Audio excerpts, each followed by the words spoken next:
O texto é Mateus 26, o versículo é o 30 e alguma coisa. Deixa eu abrir aqui a Bíblia. É Mateus 26, versículo, só mais um minutinho, 30 e vamos ver, 36. 36. Jesus foi ao Getsemane e disse aos discípulos assentar enquanto... Não, um pouquinho antes, falei errado. Versículo 31. Jesus disse: ferirei o pastor, diz assim o texto, a palavra de Jesus. Essa noite todos vós vos escandalizareis em mim, porque está escrito: ferirei o pastor, as ovelhas ficarão dispersas. Ele cita lá aquele texto de Zacarias. Mas depois da minha ressurreição irei adiante de vós para Galiléia. Disse Pedro: ainda que venhas a ser um tropeço para todos, nunca serás para mim. E Jesus disse: em verdade vos digo que nessa mesma noite, antes que o galo cante 3 vezes, me negarás. Então vamos lá. Primeiro, Jesus dá uma informação geral, não tem a ver com Pedro. Ele diz assim: essa noite, aquele versículo lá do capítulo 3 de Zacarias vai se cumprir em mim. Essa noite vocês se escandalizarão em mim, porque está escrito: ferirei o pastor, as ovelhas ficarão dispersas. E aí o Pedro falou: peraí, levantar a mão, peraí. Aliás, Jesus termina falando assim: eu vou ser morto, tal, mas depois da minha ressurreição eu vou encontrar vocês na Galiléia. Assim termina o versículo de número 32. Aí no 33 o Pedro levanta a mão e fala assim: isso não é verdade. Jesus deu uma informação e o Pedro disse assim: não vai acontecer isso que você está falando. Versículo 33. Ainda que venhas a ser um tropeço para todos, menos para mim. Então veja, não é que Jesus está vaticinando o destino de Pedro. Jesus, que é onisciente, ele sabe tudo, ele dá uma notícia, ninguém fala nada, e o Pedro levanta e fala: não, o senhor está errado. E isso aí que o senhor falou não vai acontecer. Quem lembra quando isso aconteceu a primeira vez? No Éden. No Éden, quando Deus fala uma ordem, Satanás fala assim: não, é mentira, não é assim que disse Deus. Isso é Satanás tentando Eva, lá no paraíso. E aí Jesus falou para ele, assim no versículo 34, como é que é? Então segura essa aqui, ó. Ainda hoje você vai me negar 3 vezes.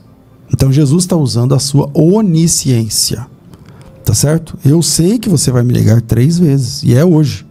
Antes que o galo cante, quer dizer, nas próximas horas, você vai fazer isso 3 vezes. E aí no verso 35, para nossa tristeza, o Pedro completa: ainda que me seja necessário morrer contigo, de nenhum modo te negarei. Ou seja, Pedro fala para Jesus assim: o senhor está errado, o senhor errou de novo. O senhor é bom, o senhor é muito bom, mas hoje não. Hoje o senhor já errou 2 vezes e tal. Então o que eu vejo aqui? Eu vejo aqui a misericórdia de Jesus. Porque quando Pedro nega Jesus 3 vezes, né, a última vez que ele nega sob julgamento, ele nega Jesus e espragueja contra o nome de Jesus. Então, é muito forte essa imagem, né? E aí, quando Jesus é negado pela última vez, uma dica, eu vou ver se eu acho esse texto aqui. A última vez que Jesus foi negado por Pedro, Jesus viu. E eu acho que essa informação está em Lucas, tá? Eu acho que essa informação está em Lucas. Eu não sei se eu vou achar aqui tão fácil, mas lá em Lucas, eu não sei, capítulo 21 na minha cabeça, está bem assim na minha cabeça, mas eu não lembro, 22, né? Deixa eu ver, 22, aí, ó, uma criada vendo, sentado perto do fogo, disse: ele estava também com ele, Pedro negava. 59, tendo passado cerca de 1 hora, o outro afirmava: eu também verdadeiramente estava com ele, você também é Galileu. Mas Pedro insistia: o homem não compreende o que diz. E logo estando a falar, o galo cantou. E então, voltando-se, o Senhor fixou os olhos em Pedro. Pedro negou Jesus 3 vezes em volta de uma fogueira, e enquanto Jesus estava sendo julgado pelo Sinédrio, que se reuniu na casa de Anás e Caifás. Parece que Jesus estava sendo transferido. Sabe quando o preso está sendo transferido? Jesus está ali, já tinha apanhado um pouco, as mãos para trás, né, algemado e tal.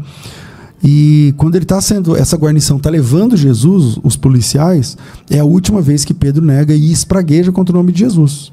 E aí Jesus olha para Pedro. E o olhar de Pedro e o olhar de Jesus se cruzam. Essa informação está em Lucas apenas, no capítulo 22, versículo 61. Então, voltando-se, o Senhor fixou os olhos em Pedro, e Pedro se lembrou da palavra como o Senhor tinha dito. Hoje, 3 vezes me negarás antes do galo cantar. E aí o Pedro saindo ali, aí ele chora amargamente. Então vamos lá. Pastor, será que Jesus escolheu um para salvação, outro para redenção antes de tudo? Não. O que Jesus demonstrou ali é um flagra da sua onisciência. Ele sabia o que ia acontecer e falou o que ia acontecer. E realmente aconteceu. Ou seja, mais uma vez, Deus está certo e a gente está errado. Aliás, sempre. E aí, o que é que Pedro faz com esse choro? O que é que o Pedro faz com esse choro? Se você analisar Mateus capítulo 27, eu acho, versículo 1, versículo 3, o Judas também chorou. O Judas também chorou. Então você tem o Pedro chorando e o Judas chorando. Você tem o Pedro se arrependendo e o Judas se arrependendo. Veja o versículo 3. Então Judas, o que o traiu, vendo que Jesus fora condenado, cheio de... Aí, depende da versão, vai aparecer remorso, dependendo da versão aparece arrependimento, mas a palavra grega é metamelomai. Tá certo? O meta está ali, né? O arrependido, tá? A mesma palavra que aparece lá como arrependimento em Mateus 21:30, em Mateus 21:32, enfim. E aí ele foi lá e devolveu as moedas e disse: pequei, eu traí sangue inocente. Veja, ele fez uma confissão que nem mesmo Pedro havia feito. Eu pequei, eu traí sangue inocente. E eles, porém, responderam: que isso nos importa, isso é contigo. Ou seja, o que eu vejo não é que o Judas é predestinado para a perdição e o Pedro para a salvação. O que eu vejo é que ambos se entristeceram depois da bobagem que fizeram, mas cada um escolheu uma porta e a porta do Judas estava errada. Porque Pedro escolhe voltar para Galileia, porque Jesus, antes da morte, disse: eu vou encontrar com vocês na Galileia. Aí ele foi lá para Galileia e Jesus encontrou com ele e perguntou se ele o amava. Inclusive, no texto grego, a forma como Jesus pergunta não é a forma que Pedro responde. Jesus pergunta: Pedro, você me ama? Mas a palavra de Jesus em grego ali é agape, que o pessoal gosta de falar ágape, aqui no Brasil, por alguma razão desconhecida. Mas Jesus pergunta agape, e o Pedro responde um outro amor, que não é o amor agape. Entendeu? Mas Pedro estava diante de Jesus, então ele foi ao lugar certo, ele bateu na porta certa, a porta da graça. Já o Judas, aonde que ele vai? Versículo 3, arrependeu-se, foi e devolveu as 30 moedas aos principais sacerdotes, aos anciãos. Ele foi procurar o pessoal que matou Jesus. Ele bateu na porta errada, tanto é que ele faz uma confissão cheia de vontade, cheia de verdade, mas ele está falando no lugar errado. Ele diz assim no versículo 4, eu pequei, traí sangue inocente. Que declaração! Que declaração! Mas veja a sequência. Eles, porém, responderam: o que se importa? Isso é problema teu. E o Judas atirou para o santuário as moedas e foi embora. E acabou se enforcando, foi se enforcado, no texto diz. Então, o que eu vejo não é que um foi feito para a redenção, outro foi para a salvação, e outro para a perdição. O que eu vejo são portas, né? O Pedro bateu na porta certa e o Judas bateu na porta errada. E isso continua acontecendo até agora. Então você pode ter o sentimento mais bonito e mais honesto, mas se você bater na porta errada, meu amigo, quem embarca numa salvação errada, desembarca num céu errado, né? Quem pega uma estrada para Belo Horizonte não consegue chegar em Curitiba por lá, né? Então, é a porta que ele foi bater que está errada. Entende? Não é nem o sentimento que está nele, mas a porta que ele bateu estava errada. Então, é o que eu penso nesse assunto aí. Mas a pergunta é muito boa.